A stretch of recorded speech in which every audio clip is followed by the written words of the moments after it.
Muy buenos días. Boa tarde para nuestros amigos y hermanos del Brasil. Es un honor para mí presentar esta actividad del Premio COPEC. Desde hace 3 años, la Dirección General de Asuntos Culturales viene realizando un intenso trabajo de difusión y promoción cultural en colaboración con la Oficina de Gestión Cultural de Petroperú a través de la organización de los Diálogos Internacionales COPEC, los cuales consisten en conversatorios académicos en formato virtual en torno a una obra ganadora del premio COPEC. En dichos eventos, un autor premiado y especialista de los países participantes discuten acerca de la obra y su temática. Cabe señalar que el premio COPEC, que es un concurso literario organizado por Petroperú, se creó en 1979 y actualmente tiene las secciones de novela, ensayo, cuento y poesía, convirtiéndose en uno de los galardones más prestigiosos del ámbito literario peruano. Los ganadores representan una muestra destacada de las letras peruanas contemporáneas. Haciendo una reseña de los últimos años, en el año 20 se realiza la primera edición de estos diálogos internacionales, COPE, por la vía virtual. Recordemos que fue el año de la pandemia. Y en esta actividad del año 20 participaron nuestras embajadas e instituciones académicas del Ecuador, Bolivia y Chile.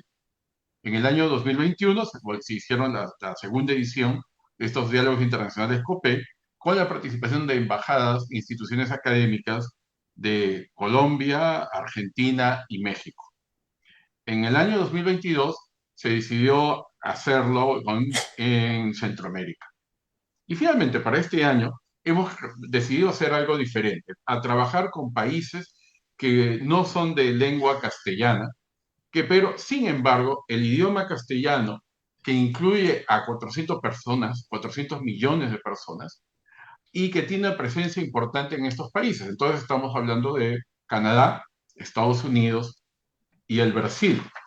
En el día de hoy, precisamente, vamos a hablar sobre el tema de ensayo, que es la obra del escritor peruano Jorge Valenzuela, que está presente con nosotros, y que se titula Un mundo precario, ensayo sobre la obra y la escritura de Franz Kafka. Nos van a acompañar como moderador el señor Ricardo Sumalavia, quien ha colaborado con los diálogos internacionales de su primera edición.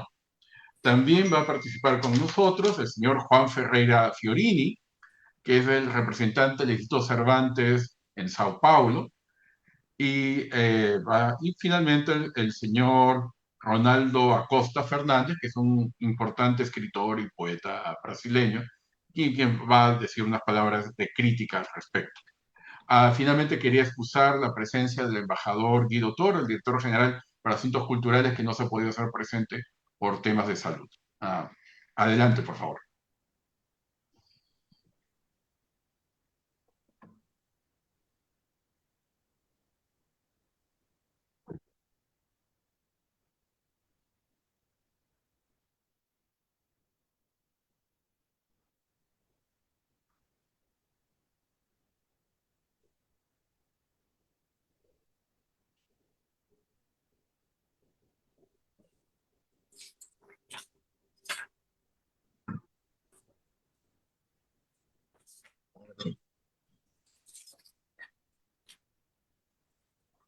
Buenos días en Lima, boa tarde en Sao Paulo.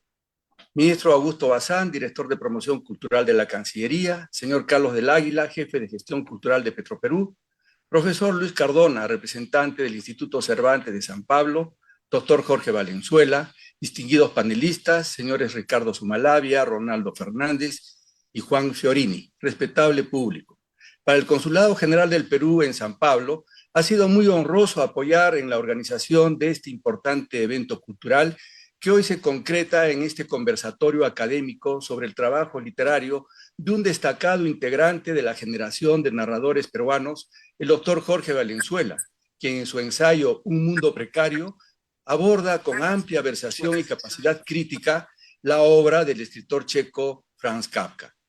Igualmente, saludamos y felicitamos a la empresa Petroperú por haber establecido desde hace muchos años atrás, exactamente 43, el premio COPE, que se ha convertido en uno de los certámenes literarios más consolidado y prestigioso del Perú y ser un importante referente de las letras peruanas que pone de relieve en la escena literaria internacional a escritores peruanos, promoviendo de este modo la cultura y la literatura nacional.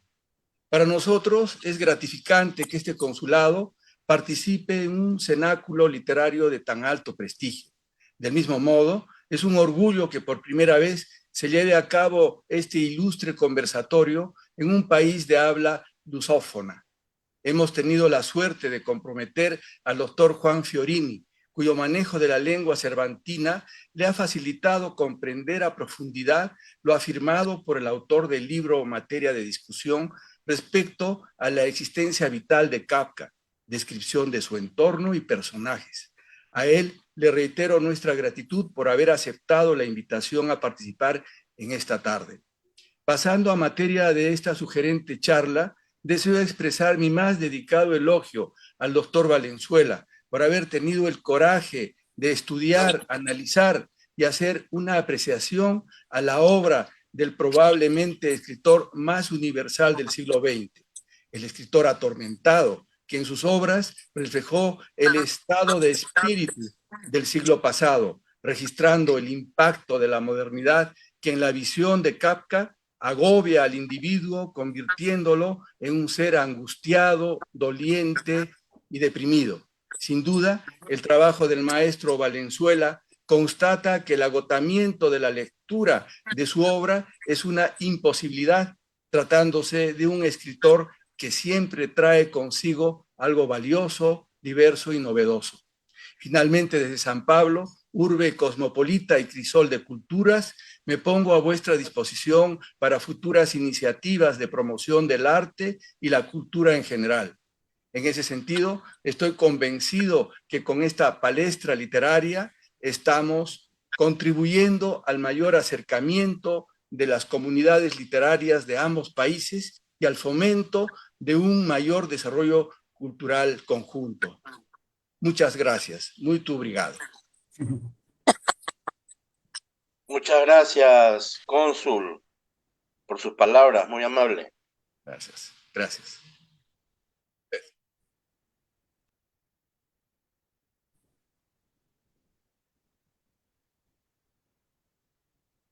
Juan Ferreira.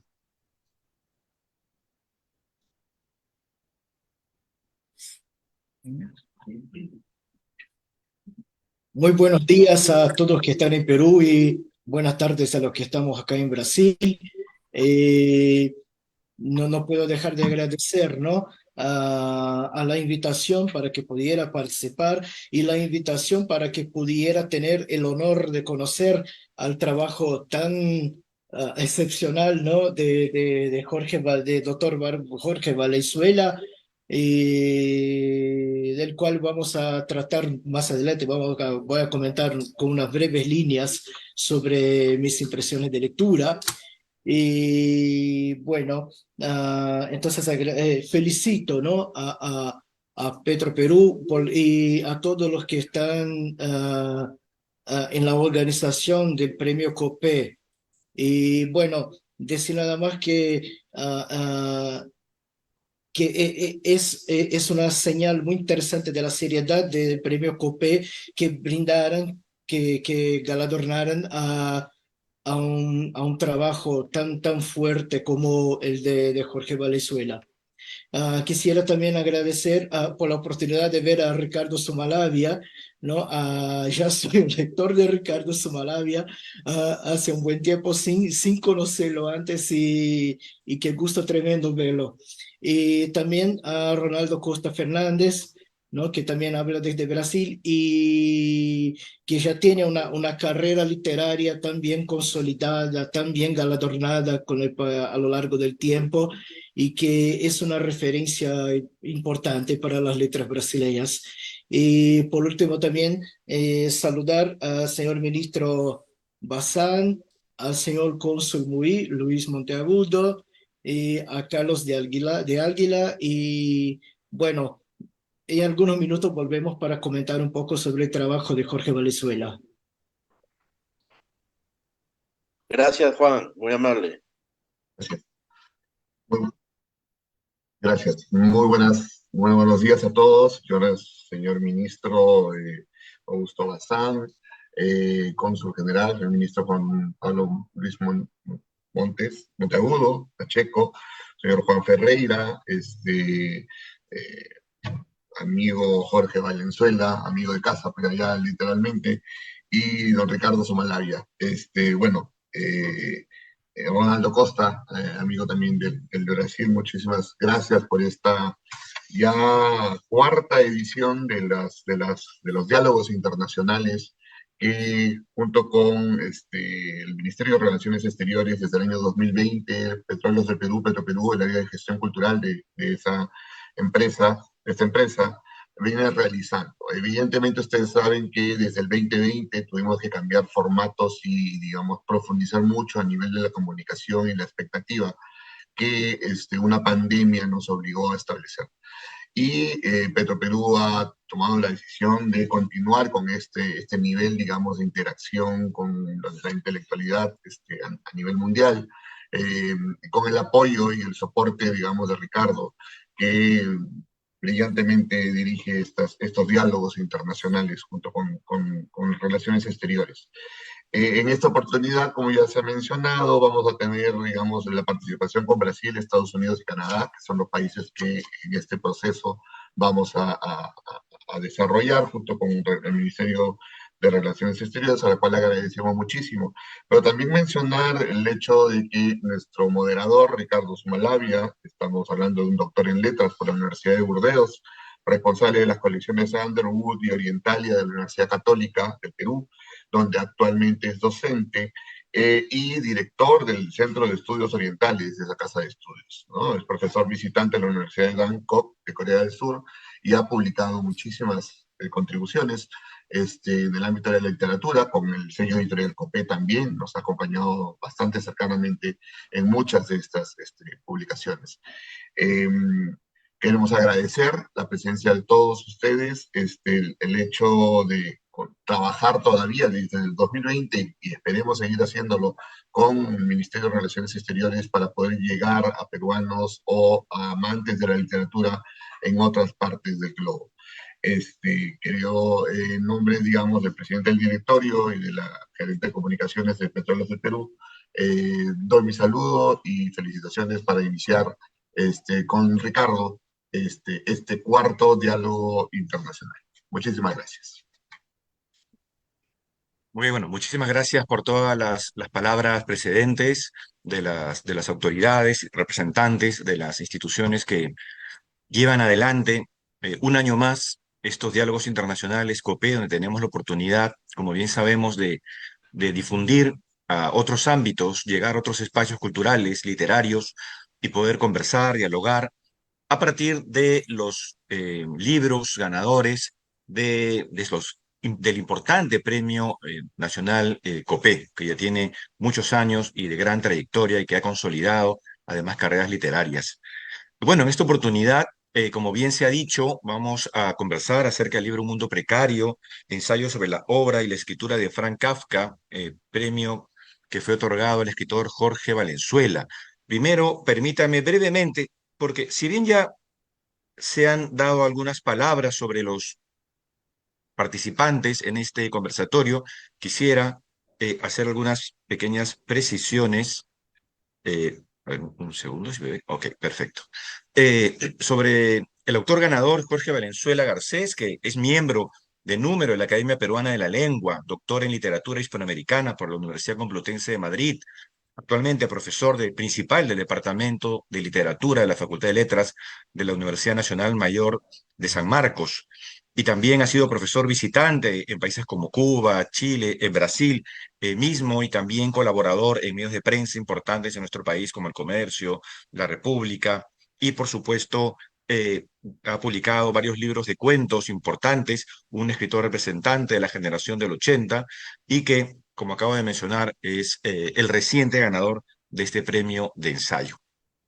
Nos acompañan para conversar a propósito de este libro, las personalidades de Brasil, Ronaldo Costa Fernández, novelista, poeta, que como muy bien se ha dicho, tiene ya una amplia trayectoria dentro de las letras de Brasil, como por ejemplo también ha ganado el Premio Casa de las Américas el año 91 con su novela El Muerto Solidario, también el Premio de Poesía de la Academia Brasilera de Letras en el año 2010 con su libro La Máquina de las Manos. Él también fue director del Centro de Estudios Brasileños de la Embajada de Brasil en Caracas, director de la Coordinación de Brasilia de la Fundación Nacional de Arte y asesor de la Comisión Editorial del Senado Federal. Además de una amplia trayectoria y publicaciones, como acabo de mencionar.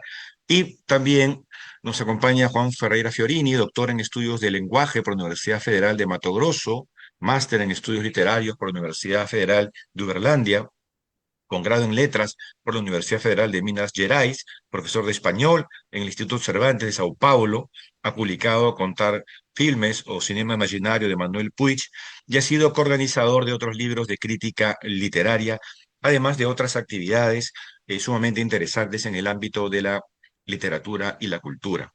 Entonces, quisiera dar inicio a este conversatorio dándole la palabra al escritor Ronaldo Costa Fernández para que nos pueda dar sus primeras impresiones acerca del libro El Mundo Precario de Jorge Valenzuela, que como yo me adelanto un poco, que como bien se ha dicho, me ha gustado mucho la precisión que nos ha dado el ministro Augusto Bazán al decir referente a la valentía de tratar literariamente a un autor universal, ¿no? Yo me imagino, definitivamente como autor, como escritor, yo mismo diría un libro sobre Kafka, además, habiendo tantos otros libros, ¿qué podría yo decir? Y sin embargo, Jorge Valenzuela ha tenido el coraje de adentrarse en una obra con la humildad del escritor, que eso me parece que es fundamental, y que ha logrado introducirse en la obra de este gran autor y ofrecernos muchas piezas, abrirnos ventanas, darnos claves para poder releer a Frank Kafka y conocer también el entorno y también una discusión sobre la literatura en general, Kafka en particular y la literatura y la creación en general, que es algo que hay que agradecerle y le agradezco desde ya a Jorge Valenzuela. Luego iremos ampliando estas impresiones y quisiera, pues, como dije, darle la palabra primero a nuestro amigo, el escritor Ronaldo Costa Fernández. Gracias, Ricardo. Yo estoy aquí como un personaje un poco extraño porque hablo muy mal español. Entonces, soy el único que va a cometer errores y pido ya de adelanto que me perdonen las posibles equivocaciones. Quería dar un saludo a Jorge Ferrer, a Juan Ferreira, al doctor Azabán, al cónsul de Brasil, al señor Carlos Águila. Empiezo a comentar que me gustó muchísimo el libro de Valenzuela, porque no solo por la forma que fue escrito, pero también con las colocaciones, con las posiciones, con la lectura muy acurada, muy aguda del mundo del absurdo del escritor checo. Es muy curioso que continúa generando muchísimas lecturas, interpretaciones y críticas. El autor checo, después de tantos años, aún se puede decir y escribir cosas nuevas como ha hecho Jorge Valenzuela. Entonces le felicito por haber escrito un libro que tiene una buena lectura, más fácil lectura, que permite conocer mejor al escritor de El Castillo y que ofrece al lector una posibilidad de acercarse o a profundizarse en el mundo de Kafka. He escrito unas pequeñas notas para que no me pierda, que voy a leer aquí, pido excusas de adelanto. Me encanta el libro de Jorge Valenzuela, Premio Copé, ensayo 2022. La percepción de un universo con vida propia y la análisis de la degradación humana. Más aún, del deterioro de las relaciones humanas. La construcción del ensayo sin notas o citas con párrafos o fragmentos, es también un hecho positivo. El discurso analítico sigue su rumbo,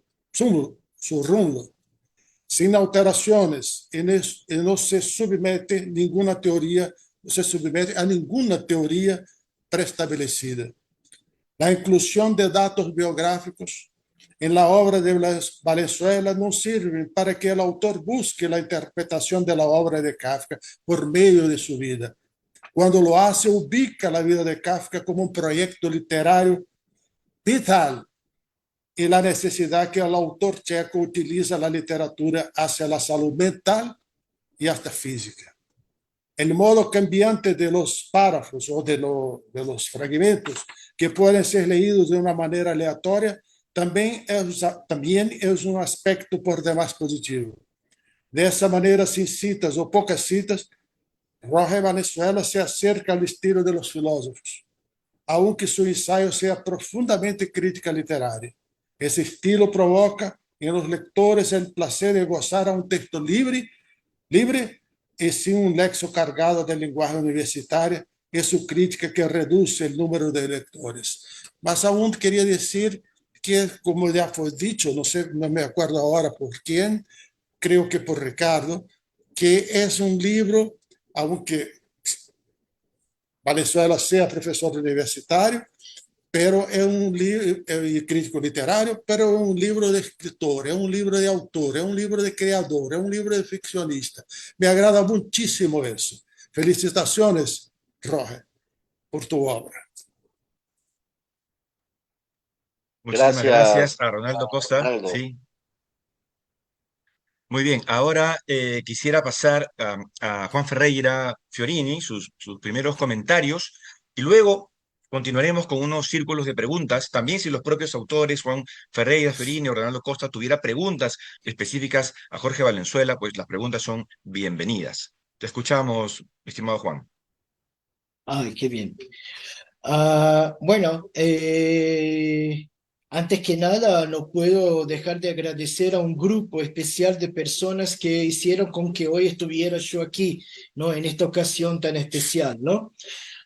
En primer lugar, al señor cónsul de Perú en São Paulo, Luis Armando Monteagudo Pacheco, y al señor bibliotecario del Instituto Cervantes de São Paulo, Luis Fernando Cardona, quienes sorprendentemente me invitaron a participar de la celebración y por la posibilidad de conocer a nuestro querido galardonado Jorge Valenzuela Garcés, a quien ya lo felicitamos una y otra vez, y felicitaremos cuantas veces sean necesarias.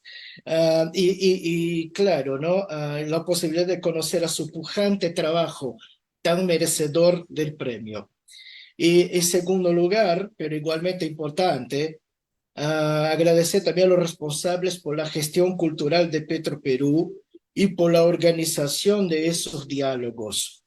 Y en tercer lugar, a todos los responsables por la historia del premio COPE, a los integrantes del jurado calificador por el esfuerzo de descubrir en medio a tantos trabajos la fuerza de la crítica literaria que produce Valenzuela. Como el tiempo nos queda un poco corto, aprovecho la oportunidad para felicitar otra vez más a Jorge Valenzuela por su brillante trabajo en el que se nota fácilmente su experiencia como académico, docente y escritor y su dedicación a las letras. Y para decirles un poco del gusto que tuve al leer Un Mundo Precario, yo decidí imitarlo, ¿no? Y algunos apuntes que traigo hoy los voy a leer como si fueran notas. Claro, no llegará al nivel del ensayo, pero así vamos, ¿no? Y espero entonces ser breve y no molestarlos. Bueno, punto 1. Jorge Valenzuela en su premiado trabajo parece guiarse por un gesto de coraje, retomando justo el término utilizado por nuestro querido cónsul general. Y entonces el coraje de volver su mirada a Kafka. Leer e investigar a Kafka es a su manera estar con Kafka y basta volver hacia su escritura, sus correspondencias y diarios para reconocer lo difícil que es convivir con el escritor checo y su obra. Sin embargo, como Valenzuela advierte, y acá abro cita, no debemos renunciar. Lo más importante y alentador es que la obra de Kafka nos interpela y cuestiona, y al hacerlo nos permite echar una mirada crítica al mundo. Fin de cita. Punto 2. Todavía hablemos de coraje, pero en este caso el de sustentar la tesis de lo fragmentario en Kafka, del formato fragmentador del ensayo. Y yo diría aún, no se tratarán de ensayos o bien de microensayos, y ese ya queda una pregunta para el otro momento, y así vamos, ¿no? Defender la literatura de Kafka, que es ese tótem, ¿no? Como fragmentaria, es proponer desmontarla, desencajarla, desplegarla, y eso será una función de la crítica literaria que Valenzuela también sabe hacer. Y es más, es asumir una lectura de Kafka que traspase un sentido común de un bloque unitario narrativo y de significado para exponer una literatura que se puede leer desde múltiples perspectivas. Y esas perspectivas Valenzuela permite que podamos reconocerlas en su trabajo. Tercer punto. Otras palabritas más sobre coraje, ¿no? Porque Valenzuela se introduce en el selecto grupo de los lectores de Kafka y sus precursores. Y aquí tomo el texto de Borges, ¿no? Aquí propongo un doble juego de lenguaje. Por un lado, la seguridad de que Valenzuela sea un lector del texto de Borges, ¿no? Que es un ensayo corto, pero que desnuda algo de la crítica literaria de una manera tan vertiginosa como la literatura de Kafka, ¿no? Y por otro lado, Valenzuela se encaja en un grupo de eficientes lectores que conforman una constelación que nos conduce y nos conducirá siempre que transitemos por el desierto kafkiano, un desierto que también será un laberinto, y lo digo eso para tomar otra imagen muy borgiana. Punto 4. Volvamos al aspecto fragmentario de trabajo de Valenzuela. No puedo dejar de pensar en que su trabajo se asume como ensayo, y el término aquí tiene toda su importancia. La palabra ensayo viene del latín exagium, que significaba acto de pesar. Así, Valenzuela va poniendo en cada lado de la balanza un fragmento, un nuevo peso, una nueva materia, buscando no solo un equilibrio del lenguaje, sino de sus pertinentes lecturas. No se sabe si por casualidad el número de microensayos, 400, nos permite la imagen de la simetría, de la división, del equilibrio. Además, proponer un ensayo en microensayos, y ojalá Valenzuela no se enoje con eso, no me salía de la cabeza la idea de que es un libro de microensayos.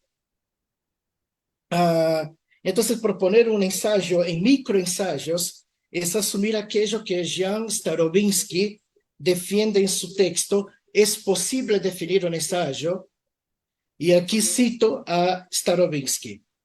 El ensayo es el género literario más libre. Creo que la condición del ensayo y su materia misma es la libertad del espíritu. Fin de cita. Creer en el ensayo como mejor manera de escribir sobre Kafka es creer en la libertad de forma que el ensayo permitirá. Es creer en el acercamiento entre Kafka y los lectores más o menos acostumbrados al vértigo de su literatura. Es creer, de cierta manera, en aquello que Italo Calvino va a pronosticar en 6 propuestas para un próximo milenio, sobre todo cuando nos brinda con un trabajo de tan buena cohesión y tan accesible. Quinto y último punto. Los sucesos de Kafka suelen ocurrir, según Valenzuela, en un no espacio y en un no tiempo. Pasa que Valenzuela hace lo mismo con el ensayo, dejándolo en una condición envidiable a los que escribimos. Hacer un texto atemporal y desde un fuera de cierto localismo permitiéndole a cualquiera leerlo y reconocer los vislumbres admirables que brinda su crítica. Valenzuela, así parece, reconoce que crear un texto sin los marcos del tiempo y del espacio en los cuales se produjo no es aislarlo de sus lectores, sino más bien hacer con que su alcance se expanda hacia críticos de la literatura o no, hacia ensayistas o no, hacia lectores de Kafka o no. Bueno, entonces por ahora eso es todo. Otra vez, por tal vez la 10ª vez, ¿no? Felicito a Venezuela por su trabajo excepcional y espero que te feliciten muchas otras veces más en los próximos diálogos internacionales del Premio COPE. Y bueno, y espero también la oportunidad de conocer a otros textos, a otros trabajos tuyos, ¿sí? Entonces, gracias, Jorge Valenzuela. Gracias por un trabajo tan fantástico. Muy Gracias, bien, muchísimas Ronaldo. gracias. Gracias. Sí. Justo, Jorge, te voy a ceder la palabra, pero previamente, bueno, agradecer nuevamente los comentarios de Juan Ferreira Fiorini, Ronaldo Costa Fernández, y quiero darte la palabra, Jorge, para que des unos primeros comentarios generales después de lo que acabamos de escuchar, pero ya hay varias preguntas que se han ido desprendiendo en realidad, y a mí me gustaría que pudieras iniciar, luego de tus agradecimientos y tus comentarios generales, ir al punto sobre la estructura, que es algo que nos ha llamado mucho la atención, es decir, un ensayo que tiene 400 entradas, un ensayo que podría catalogarse como compuesto por microensayos, algo que no es muy, tenemos que decirlo, no es muy común en nuestra tradición peruana, aunque por allí podríamos pensar incluso en las prosas apátridas de Julio Ramón Ribeiro o en sus diarios, ¿no? En algunos ensayos breves de Luis Loaiza. Claro, hay otros notables ensayistas como Mario Vargas Llosa y otros más, pero a la estructura. Ya es una de las primeras preguntas que vamos soltando luego de tu comentario general, mi estimado Jorge. Te cedo la palabra. Gracias, Ricardo. Bueno, agradecer al ministro Bazán por sus palabras, por ese término tan, me sorprende un poco, pero me halaga a la vez, el de haber tenido coraje, ¿no? Más que coraje, ministro, es un atrevimiento, ¿no? Digamos, haber tratado, ¿no? De explorar en la obra de Kafka. Agradecer también al cónsul Monteagudo por sus palabras, por su aliento. Y bueno, respecto de lo que dijo Ronaldo Costa, estoy totalmente de acuerdo cuando sostiene que este es un ensayo escrito no tanto por un académico, aunque lo soy, sino por un ficcionista. Me gusta mucho la palabra, Ricardo, un ficcionista, ¿no? Un escritor de ficciones, un humilde escritor de ficciones, ¿no? Es un libro escrito o sea, desde mi punto de vista, de un escritor que admira a otro escritor, ¿no?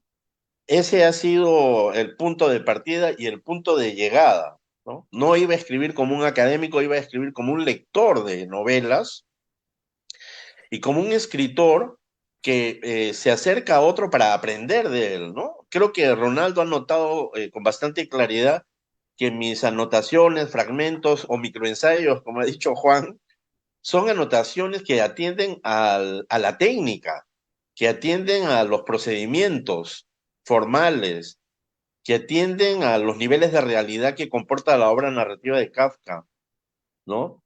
Y estoy totalmente de acuerdo. A mí me interesó mucho el taller de Kafka, ¿no? Porque él en su correspondencia y en los diarios hace muchísimas anotaciones sobre algo que es imprescindible para él y para seguir viviendo, que es escribir.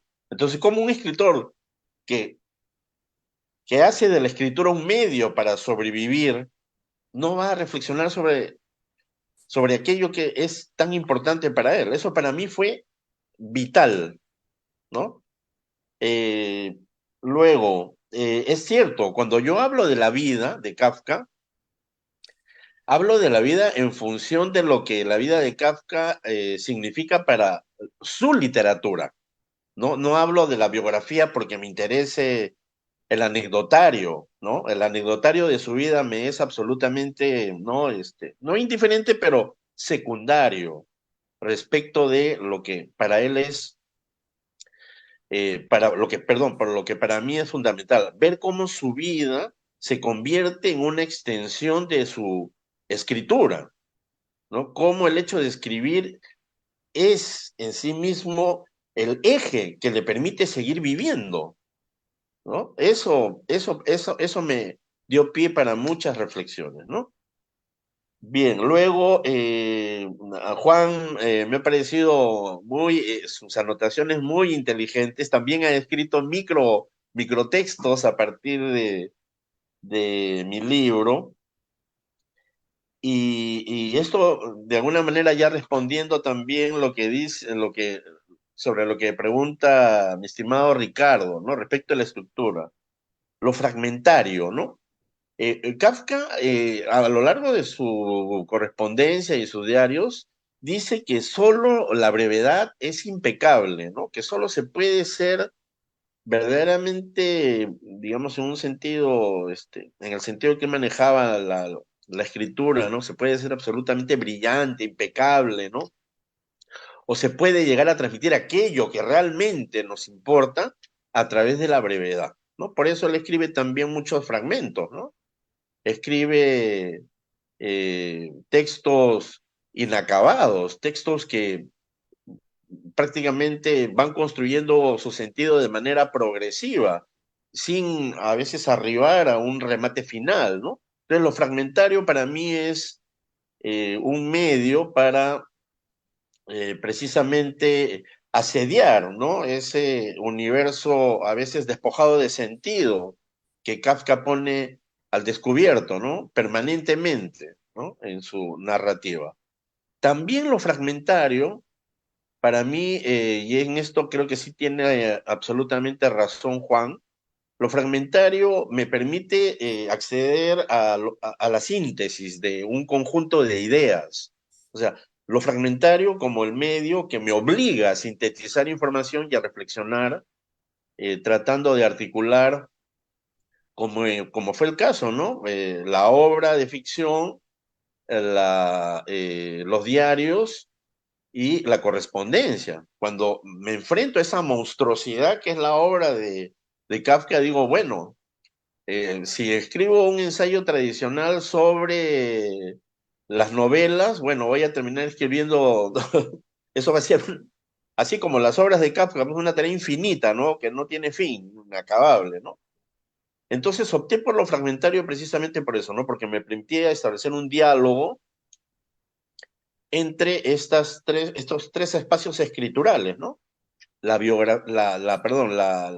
correspondencia, los diarios y la propia obra de ficción. Aunque, desde luego, como creo que lo han notado ustedes, en el ensayo el 70% trabajo más lo que son los diarios y la correspondencia, ¿no? Que es como una fuente a partir de la cual genero yo mis propias reflexiones sobre la obra de Kafka, ¿no? Entonces, la estructura, Ricardo, se genera sobre la base de esta, en principio, imposibilidad de acceder a una totalidad, que además es una totalidad marcada por lo fragmentario, vamos a decirlo así, ¿no? O sea, la obra de Kafka en sí misma es fragmentaria, ¿no?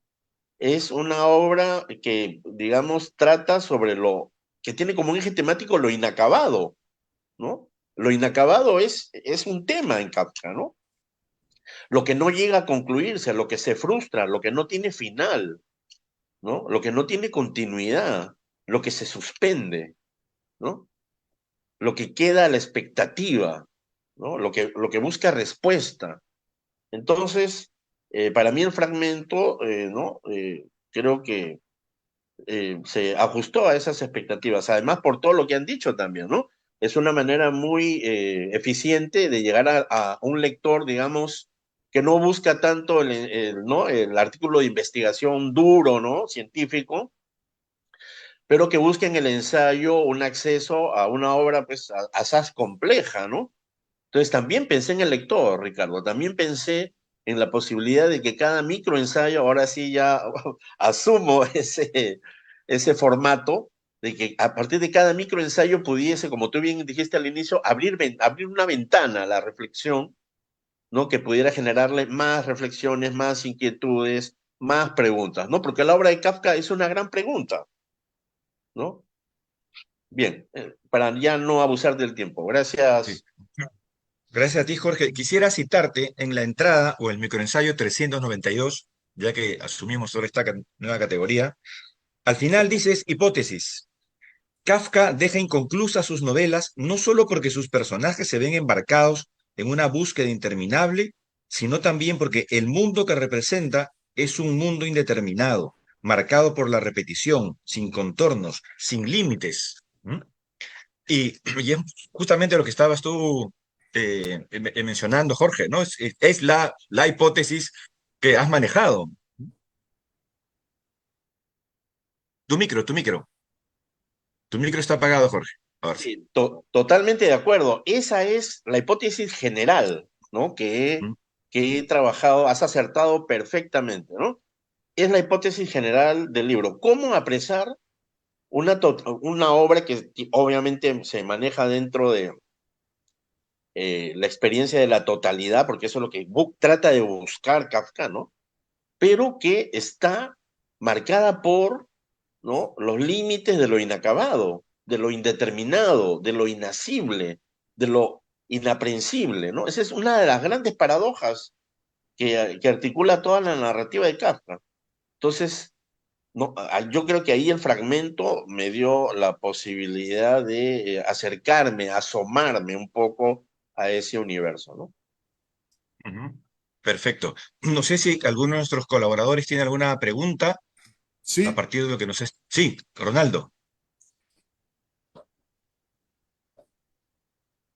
Me quedé muy impresionado con tu prosa, con tu libro, pero quería hacer un reproche, no de tu libro, pero de no haber recibido el libro físico. Yo soy el único aquí en ese conversatorio que no ha recibido el libro y espero recibirlo con un autógrafo tuyo. Yo me voy a encargar de eso, Ronaldo, no te preocupes. Está bien, me quedaría muy contento por de tener esta joya en forma de papel. Muchas Jorge, gracias.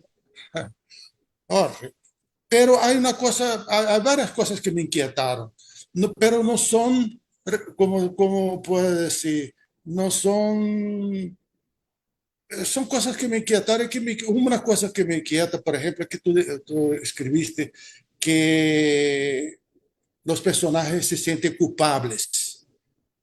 Yo tengo una tendencia, en caso de Kafka, a quedarme más para el lado de lo novelista. Me gustan las dos novelas, para mí son fantásticas. Pero eh, a mí me parece, esa es una pregunta, no es un reproche, no es nada de eso. A mí, me parece que dijiste que los personajes se sienten culpables. Me parece que la culpa no son de los personajes principales, que hay una culpa, hay una estructura que los hace sentir desplazados, lo hace sentir esa jerarquía que no se sabe de dónde viene, quién los culpa. Ellos son culpables, pero no se sienten culpables. ¿No te parece eso? Explica, entonces la pregunta es esa. Explícame mejor la cosa de la culpabilidad principalmente de las dos novelas de Kafka. Tú que eres el gran experto. Bueno, soy por favor un humilde lector, no, No, no, no. no aspiro a nada más que eso. Mira, es cierto lo que dices, la culpa no es cristiana. no se siente como una culpa que provenga de la religión, ¿no? No es esa culpa clásica, ¿no? Judeo-cristiana. Es una culpa sistémica.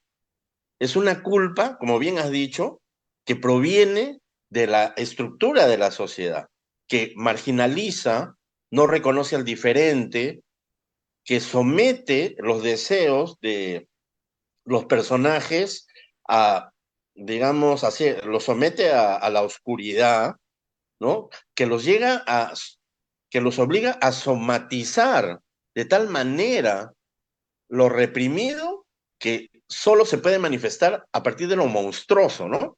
Que es también un elemento kafkiano. O sea, no es la culpa clásica judeo-cristiana. En esto estamos totalmente de acuerdo. Ahora, eso hace desde luego que los personajes se sientan culpables.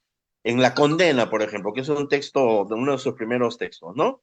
El diálogo con el padre, ¿no? Genera en el hijo un sentimiento de culpa tan poderoso y tan determinante que no termina de una manera trágica este hijo, ¿no?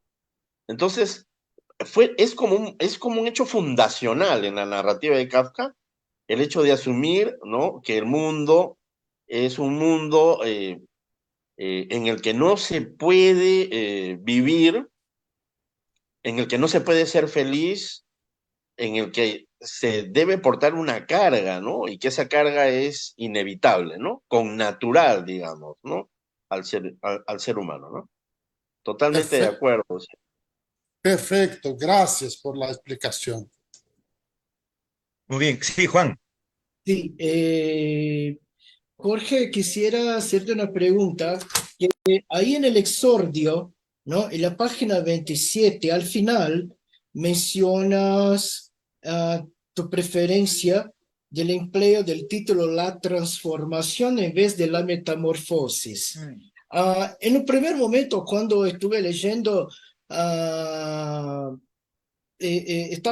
pensé en había pensado desde una perspectiva y después cuando vi que usas, creo que la teoría de Llobet, ¿no? Que va a comentar un poco sobre esa hipótesis de cambio, ¿no? De retraducción, ¿no? Del nombre. Y en el primer momento, cuando vi esa propuesta, ¿no? Esa elección tuya, la de proponer otro título para el libro, pensé que es interesante desde el punto de vista que a mí me parecía que la metamorfosis, ¿no? Metamorfosis sugiere que dentro de ese cambio una cosa siga siendo la cosa en su esencia, ¿no? Un animal sufre una metamorfosis, pero no deja de ser un animal, el mismo animal, ¿no? Por otro lado, y claro, eso puede ser una equivocación tremenda, pero y por otro lado, en la transformación hay la posibilidad de interpretar en que se cambia de una etapa a la otra, incluso la esencia. Y ahí cuando vemos a Gregor Samsa, ese hombre muy kafkiano, ¿no? Y que de repente se transforma anatómicamente, simbólicamente, de la nada, ¿no? En ese personaje. Y bueno, eso fue el primer pensamiento que tuve justo en el momento mismo en que había leído. Después comencé a buscar algo y encontré esa teoría, ¿no? Digamos, de Jovet, que va a tratar de la diferencia, que va, bueno, que metamorfosis y la transformación van a tener raíces, ¿no? Distintas. Entonces, metamorfosis del griego, ¿no? Transformación del latín, pero hay otro problema que es justamente a partir del título original, ¿no? En alemán, cuando escribió Kafka. Y ahí me parecía que en el momento en que Jovet iba presentando, ¿no? Esa diferencia, no presentó una diferencia como la que yo había interpretado, y por eso pensé que podría ser un gran equívoco.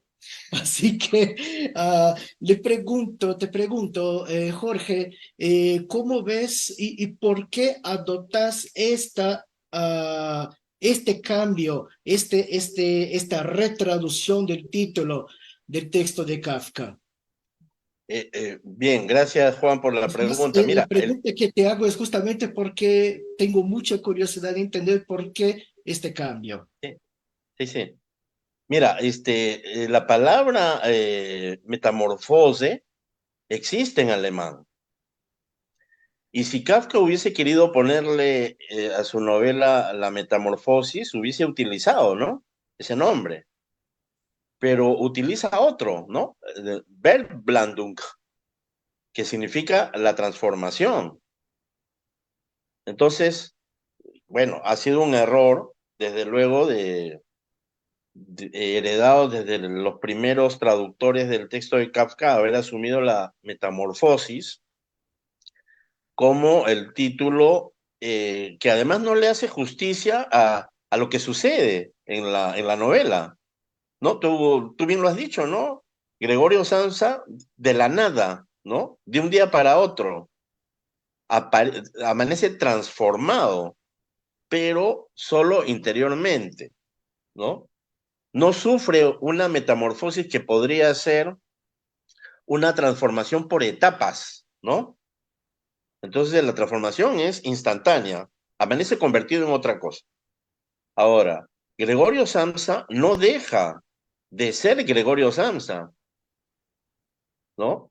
Está convertido, se ha transformado en un monstruo sin centro, pero sigue pensando, sigue razonando, tiene sentimientos, tiene un ansia indescriptible de amar, de sentirse amado, ¿no? Razona y solo pierde la esperanza cuando la hermana lo abandona.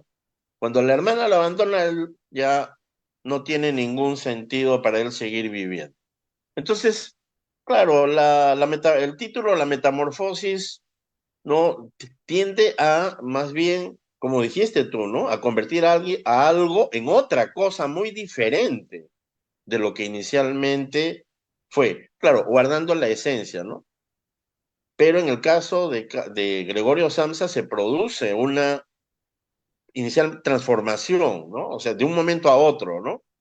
Se transforma, no se metamorfosea, digamos, ¿no? No sufre un proceso por etapas y en el tiempo que uno pueda ir observando de manera que, ¿no? Vayamos viendo cómo esa esencia también va cambiando. Si hablamos en términos de esencia, porque bueno, no, ese es un término muy problemático también. Entonces, por una cuestión de, además de la intentio autoris, ¿no es cierto? Kafka puso de Verblendung, ¿no? Que significa la transformación, no puso di metamorfose, ¿no? Entonces, además por eso y por las razones que te he explicado, creo, ¿no? Que no, para entender mejor el sentido del texto, valía la pena poner pues la transformación, ¿no? Y seguir y continuar, mantener ese título, ¿no? Muy bien, muchas gracias por tus intervenciones. Bueno, como ven, es algo que siempre pasa en todos estos diálogos internacionales y que es bueno, por un lado, que el tiempo pasa volando y que nos quedamos con las ganas de seguir dialogando, de continuar. Me parece muy interesante lo que hemos podido hablar y comentar acerca del libro de Jorge Valenzuela. Yo quisiera, antes de terminar, me atrevo una breve pregunta, Jorge, para preguntarte como escritor desde la literatura peruana, justamente a partir de esta hipótesis que has planteado en Kafka de lo inacabado, una realidad inacabada.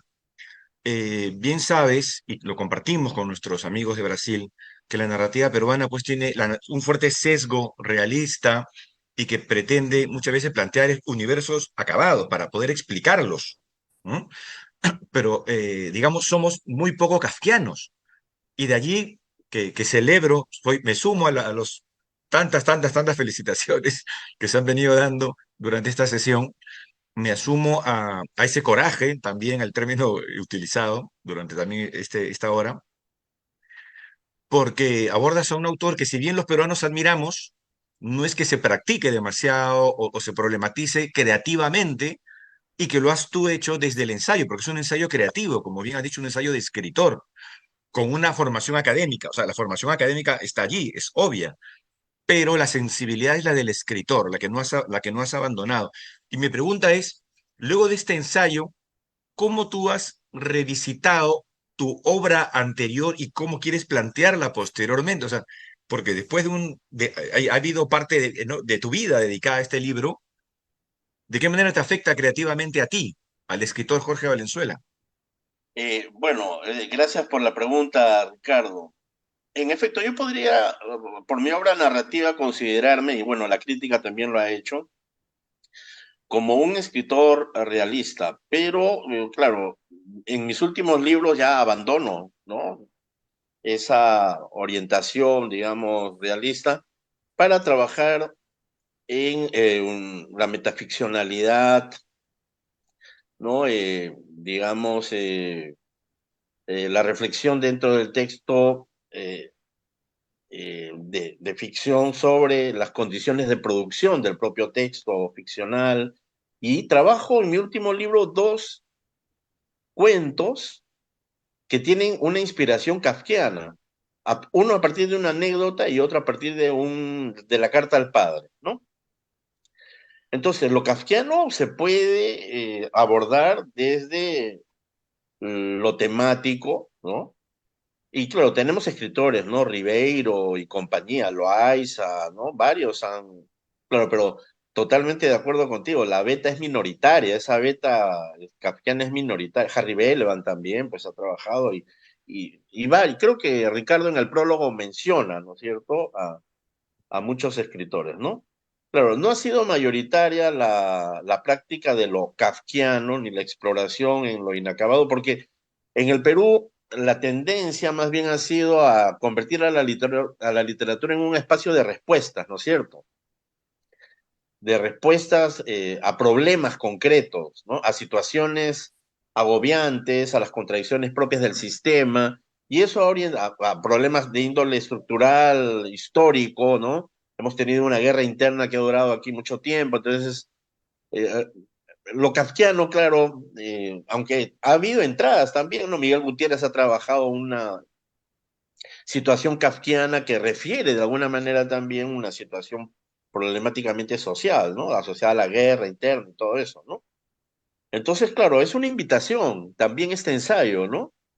Es una invitación y eso es creo que lo que hacemos los escritores que además somos docentes, ¿no? Invitamos a las jóvenes generaciones a que puedan revisar a ciertos paradigmas de la literatura universal con el propósito de renovar, ¿no? Los transitados caminos del realismo, aunque siempre, generacionalmente, siempre se renuevan, ¿no? O sea, es imposible seguir escribiendo, por más que un escritor quiera, como un escritor de la década del 50, ¿no? No, a menos que lo imite y sea pues una copia, ¿no? Siempre hay algo que cambia, siempre hay algo que se altera, ¿no? Que modifica, ¿no? La obra con respecto a la tradición, ¿no? Pero bueno, volviendo a lo de Kafka, es en mi caso, sí, puede considerarse una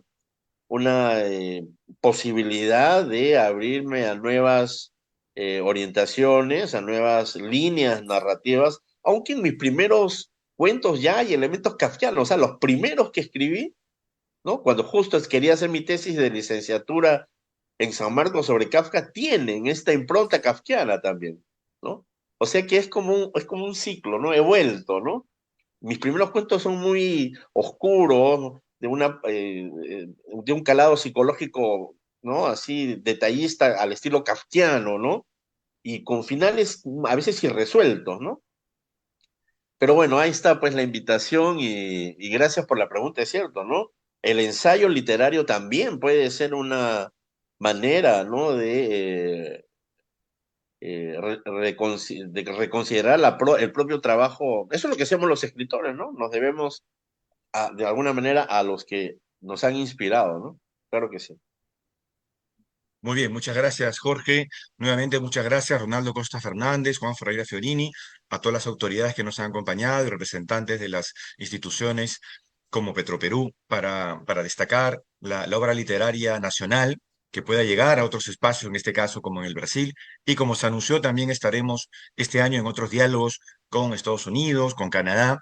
Desde allí, el público que nos está viendo, están todos cordialmente invitados. Visitemos a los autores, busquemos los libros y sabemos, bueno, que tenemos un mundo precario. Está el compromiso para hacerle llegar el ejemplar firmado a Ronaldo Costa Fernández.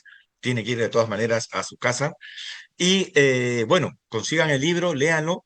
Es un libro también inacabado, porque ese es el planteamiento con las entradas, y nos va a dejar pues con la miel en los labios, porque vamos a querer obviamente más libros de Jorge Valenzuela. Por mi parte, muchísimas gracias y cedo la palabra al ministro Augusto Bazán para el cierre de este evento. Bueno, muy buenas tardes, boa tarde. Realmente me siento abrumado por el honor que me han dado al poder servir como maestro de ceremonias en este evento. Agradezco mucho la participación del señor Juan Ferreira Fiorini, jefe de la gestión cultural de Petroperú, al señor Ronaldo Acosta Fernández, al señor Ricardo Sumalavia como moderador, y finalmente, un especial agradecimiento y felicitación al señor Jorge Valenzuela. Realmente me impresionó su modestia. La frase, decir que más que un académico, es un escritor que se acerca a otro para aprender de él. Realmente ese es el principio de la grandeza. Doy por cerrado este encuentro virtual y esperemos que nos veamos pronto con los encuentros virtuales con los Estados Unidos y Canadá. Muchas gracias.